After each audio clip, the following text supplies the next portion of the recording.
आप सभी को जितिया व्रत की हार्दिक शुभकामनाएं। जितिया व्रत में कई कथाएं प्रचलित हैं। आज मैं आप सभी को जितिया व्रत से संबंधित कथाएं सुना रही हूँ। यदि आपको हमारी यह कथाएं पसंद आए तो प्लीज़ वीडियो को लाइक जरूर कीजिएगा। राजा जीमूत वाहन की कथा प्राचीन समय की बात है।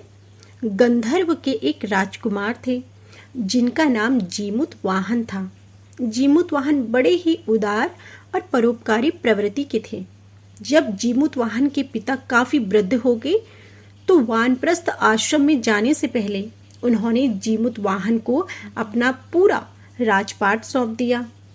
राजा जीमूत वाहन का मन राजपाट में नहीं लगता था।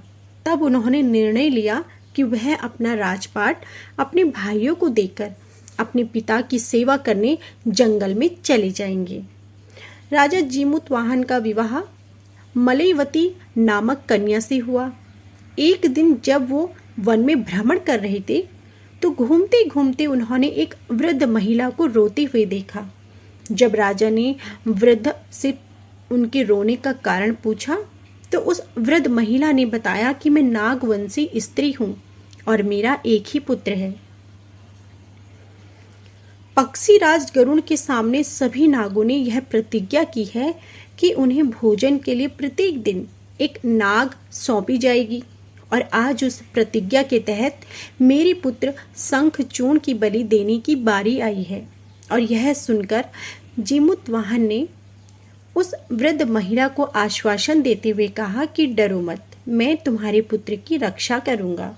और यह आश्वासन देकर राजा जीमूत वाहन वृद्धा के पुत्र की जगह पर खुद ही लाल कपड़े में ढककर पक्षीराज गरुड़ के समक्ष प्रस्तुत हो गए।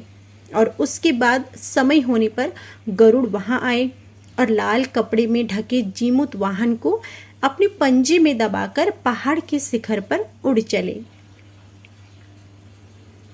गरुड़ को अपनी चंगुल में फंसे प्राणी की चीख सुनाई देकर बड़ा आश्चर्य हुआ तो उन्होंने लाल कपड़ा हटाकर देखा और जीमूत वाहन से उनका परिचय पूछा।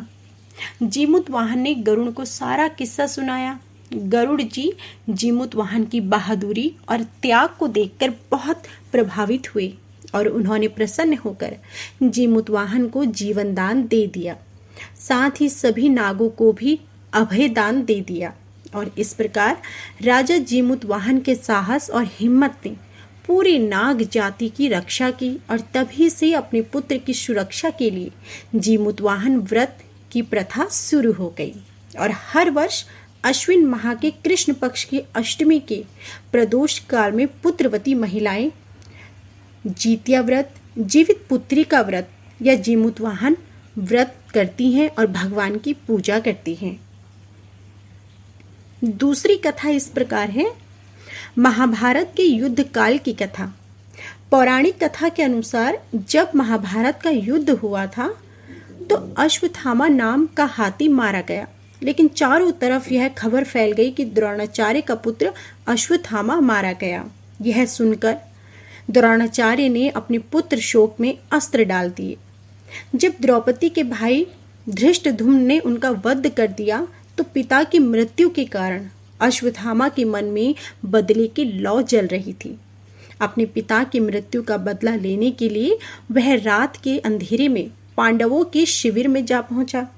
उसने पांडवों की पांचों पुत्र को सोया हुआ देखकर उन्हें पांडव मान लिया और उनकी हत्या कर दी।